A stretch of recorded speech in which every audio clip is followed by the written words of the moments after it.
Hola a todos, soy Andrés Felipe Flores y bienvenidos a un nuevo capítulo de Al día con las guías en tutorías medicina interna.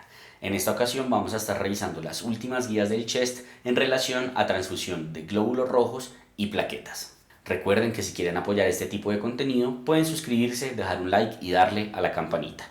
Los invito a seguirme en mi Instagram personal @andresf.med, por donde estoy compartiendo con ustedes muchísimo contenido académico. Y aprovecho la ocasión para invitarlos a adquirir mi diplomado de medicina interna, que ya tiene versión 2026, que está disponible en la plataforma de grupomedi.com. Este diplomado, al igual que el resto de la oferta académica que encontrarán en nuestra plataforma, es altamente interactivo, es 100% virtual y asincrónico y cuenta además con certificación con validez nacional e internacional. No siendo más, vamos adelante con el video.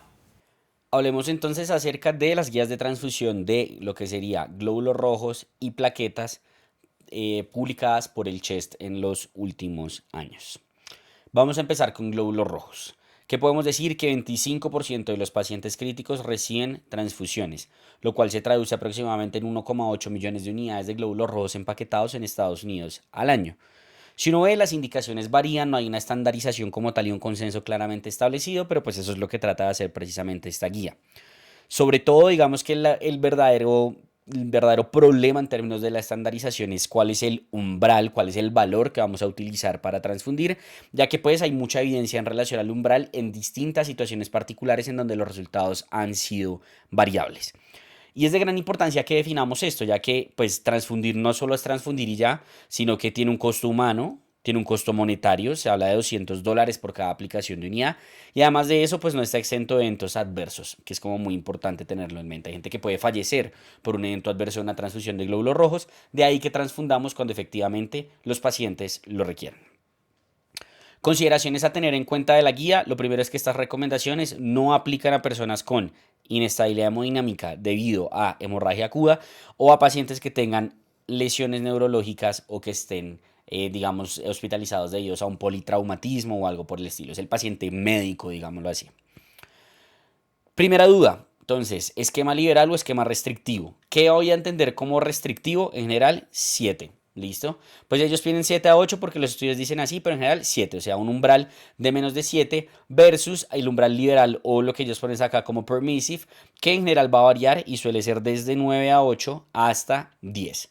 Y como ustedes se pueden dar cuenta, son múltiples las poblaciones en las que han hecho este estudio para saber cuál es el umbral que deberíamos utilizar. Cuando miramos entonces la población general, lo que nos muestran los estudios es que en general no hay una diferencia importante en términos de desenlaces cuando utilizo un umbral liberal versus un umbral restrictivo. Pero claramente hago más gastos, eventos adversos y demás cuando utilizo un umbral liberal. Basado en esto, en la población general, la recomendación va a ser un umbral restrictivo. Es decir, solo vamos a transfundir a aquellos pacientes que tengan una hemoglobina por debajo de 7 gramos por decilitro. Ahora, otras poblaciones en donde pudieran haber particularidades, empecemos con sangrado gastrointestinal. Cuando miramos la relación entre lo que sería el umbral restrictivo versus el umbral liberal, vamos a preferir el umbral restrictivo de 7 gramos por decilitro. Y algo importante a tener en cuenta es que esto aplica incluso para hemorragia variceal, ya que incluso el umbral liberal pudiera ser deleterio, ya que las transfusiones y el aumento del volumen pues pueden incrementar la presión portal. Entonces, teniendo eso en consideración, vamos a preferir, incluso en el contexto de un sangrado gastrointestinal, un umbral restrictivo. Síndrome coronario agudo. En el síndrome coronario agudo va a ser el único escenario en donde ya tenemos evidencia suficiente, en donde lo que podemos decir es que no se prefiere un umbral restrictivo. Es decir, la guía como tal no se casa con ningún umbral, no nos dice desde cuándo transfundir un paciente que se está infartando, pero sí nos dice que el umbral restrictivo definitivamente parece ser no debe ser la respuesta. ¿Cómo determinamos ese umbral ideal? Pues difícil determinarlo. A la fecha tenemos dos estudios publicados relacionados con esto, que es el Reality y el MINT, que básicamente utilizaron unos umbrales también de más o menos 8 a 9 en el aspecto liberal. Y lo que encontraron en general es que si bien no hubo diferencias, en el Reality hubo un intervalo de confianza muy cerca a indicar daño en el umbral restrictivo, y en el MINT a largo plazo hubo una mayor muerte cardiovascular en el grupo que tenía transfusión en el umbral restrictivo. Entonces, con base en eso, digamos que cada vez más es como un consenso establecido que los pacientes que tienen un síndrome coronario agudo requieren de una transfusión con valores más elevados de hemoglobina, es decir, no en 7, sino entre 8 y 9. Esto suele generar muchas confusiones porque seguramente de pronto alguno habrá escuchado que dicen que en cardiópatas hay que transfundir a los pacientes también con umbrales más liberales. Pero realmente si uno se pone a ver en cirugía cardíaca o digamos, como busca escenarios particulares de otras cardiopatías, fallas cardíacas y demás, no hay evidencia que sugiera esto. Y de hecho la guía nos recomienda que en pacientes que van a ser sometidos a cirugía cardíaca, uno debería de utilizar un umbral restrictivo. Esto se traduce en un 40% menor requerimiento de unidades de glóbulos rojos empaquetados. Hay un estudio que está pendiente en menores de 65 años, pero hasta ahora, digamos que cardiópatas requieren un umbral más liberal, solo aplica para síndrome coronario agudo. Creo que es como lo importante que tenemos que tener en consideración. Sepsis. Cuando miramos los ensayos, también se prefiere un umbral restrictivo. Solo de todos los estudios que ellos analizaron encontraron un potencial beneficio numérico no estadísticamente significativo en pacientes con neoplasias. Pero pues digamos que no es suficiente para hacer una recomendación particular en este escenario. Y en sepsis también vamos a preferir entonces un umbral restrictivo. Entonces, si miramos en resumen el algoritmo que nos ofrece la guía del CHES, lo que nos dice es, vea, usted tiene un paciente crítico y usted está considerando si le va a transfundir o no glóbulos rojos. Primero, ¿hay inestabilidad hemodinámica? Si sí, reanímelo y dentro de esa reanimación pudiera ir considerado un protocolo de transfusión masiva o cosas por el estilo, que por eso digamos que esto no entra dentro de los aspectos de la guía. ¿Listo? Si no estaba inestable o le controlaron el sangrado, entonces, ¿cómo hago para evaluar? Lo que tengo que saber es que fíjense, todos tienen acá como hemoglobin target entre 7 y 8, es decir, la restrictiva. Todos incluyendo choques éticos, sangrado gastrointestinal, cirugía cardíaca, elevación aislada de troponina, cualquier otra enfermedad médica crítica. ¿Cuál va a ser el único escenario en donde me voy a subir de target o de umbral para transfundir a los pacientes? En síndrome coronario agudo, que es como lo que uno tendría que tener en consideración. ¿Listo? Ustedes pueden leer en otros lados que dicen que si uno tiene un sangrado activo con una hemoglobina menor a 8 lo transfunda porque lo más seguro es que haya llegado abajo de 7. Eso sí se puede considerar, pero pues digamos que no está incluido en esta guía. ¿Listo? Pero pues digamos que para tener en mente por una condición en particular como tal, solo el síndrome coronario agudo va a tener ese umbral de 9.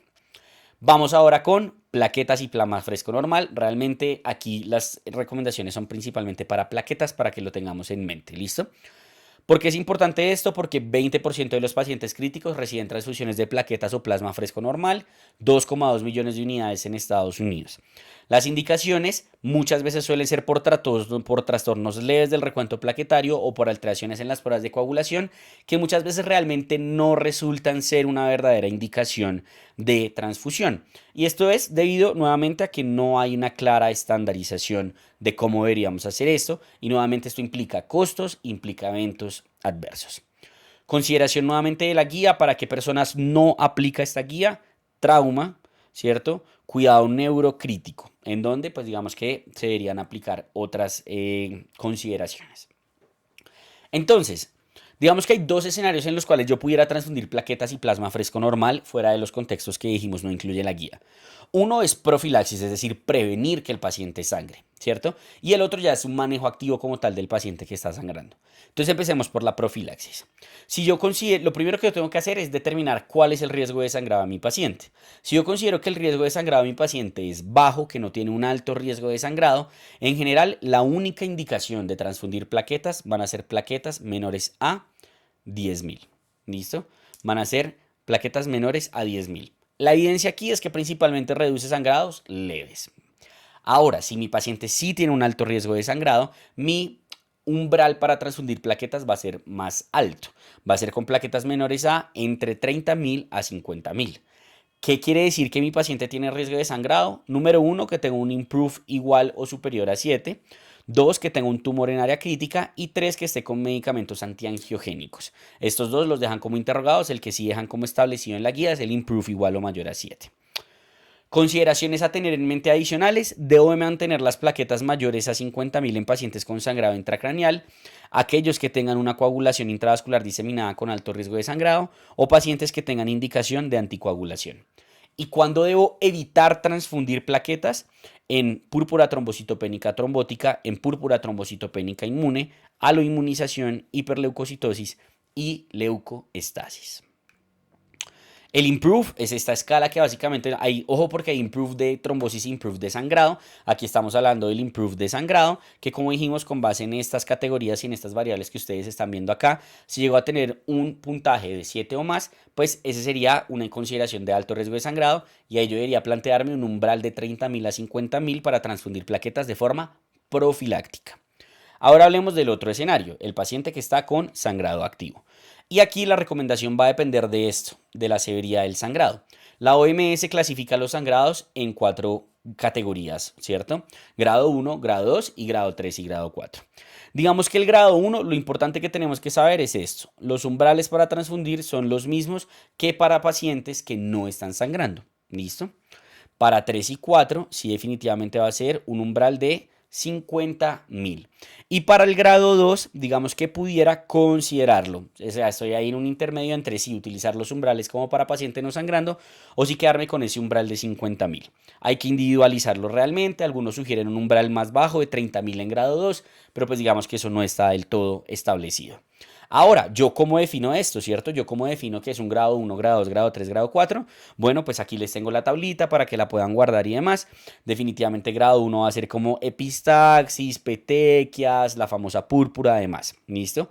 El grado ya va a ser una epistaxis más prolongada, más de 30 minutos en 24 horas, ¿cierto? Que tenga, por ejemplo, melenas, que tenga hematuria, entre otras. Y 3 o 4 va a ser cualquier sangrado que requiera transfusión o que tenga cualquier grado de inestabilidad hemodinámica o definitivamente un sangrado fatal o un sangrado intracraneal entraría en grado 3 y grado 4. En resumen, entonces, lo que nos dicen es, tengo un paciente con sangrado activo. Si sí, evalúe la severidad. Si es un grupo 1, grupo 2, intente la hemostasia. Si no la logra, o si de entrada es un grupo 3, grupo 4, por debajo de 50.000, usted va a transfundir plaquetas. Si no es así, entonces voy a ver el riesgo de sangrado. Mi paciente tiene un alto riesgo de sangrado. Si sí, voy a transfundir plaquetas entre 30.000 a 50.000. Si no, solo voy a transfundir plaquetas en aquel paciente que tenga plaquetas menores a 10.000. Voy a transfundir plaquetas antes de procedimientos. Digamos que en general lo que vamos a ver es que si voy a colocar un catéter venoso central o una línea arterial, digamos que en general no se requiere, pero si tiene plaquetas menores a 50.000 pudiera individualizar según estas características. Si es un tunelizado, si va a ser en un sitio no compresible como la subclavia, tamaño del catéter, sangrado trombocitopénico, INR mayor a 3, la experiencia y el ultrasonido si se va a utilizar, me va a ayudar a definir si hago o no una transfusión de plaquetas previo a un procedimiento. Para toracentesis y para paracentesis, nuevamente en general no se requiere, pero si está menor a 50.000, según la disponibilidad de ultrasonido y experiencia, si está con medicamento antiagregante antitrombótico concomitante, coagulopatía o alteraciones anatómicas, pudiera considerar transfundir las plaquetas. Para punción lumbar en general, todo paciente que tenga plaquetas menores a 50.000 requiere transfusión de plaquetas y NR mayor a 2 suele requerir transfusión de plasma fresco normal. Digamos que no hay evidencia como tal en reducción de hematoma espinal. El riesgo está desde plaquetas menores a 150.000, pero es muy baja la incidencia. Transfundimos es en estos contextos que estamos viendo acá. Procedimientos endoscópicos, en general, si va a ser sin biopsia, no se requiere de transfusión. ¿Listo? Otros procedimientos a tener en cuenta, neurocirugía y cámara anterior no están en esta guía, pero hay casi siempre lo que uno ve en las guías y en los artículos es que recomiendan un umbral de 100.000, o sea, por debajo de 100.000 transfundir plaquetas. Y para otros procedimientos, otras cirugías mayores de más, en general, el umbral es que tengan unas plaquetas mayores a 50.000. Aquí estaría, pues, digamos, como la parte del resumen. Digamos que plasma fresco, nunca en general. Transfusión de plaquetas según el riesgo de sangrado y según lo que yo vaya a utilizar, ¿cierto? Broncoscopia, endoscopia, catéter venoso central, línea arterial, toracentesis, paracentesis. Pues solo si considero que tiene un alto riesgo, voy a considerar transfundirle plaquetas. Por ahí en general por debajo de 30.000 a 50.000. De resto no va a ser necesario salvo que tenga plaquetas menores a 10.000. Y para punción lumbar sí va a ser la única en la que el INRT está por encima de 2. Le pongo plasma fresco y voy a tener 50.000 de plaquetas sí o sí como umbral para realizar ese procedimiento. Con esto terminaríamos este video, espero que les haya gustado. Cualquier duda que tengan déjenla en los comentarios y trataré de responderla lo más pronto posible. Si quieren seguir aprendiendo con nosotros lo pueden hacer con el video que está en sus pantallas.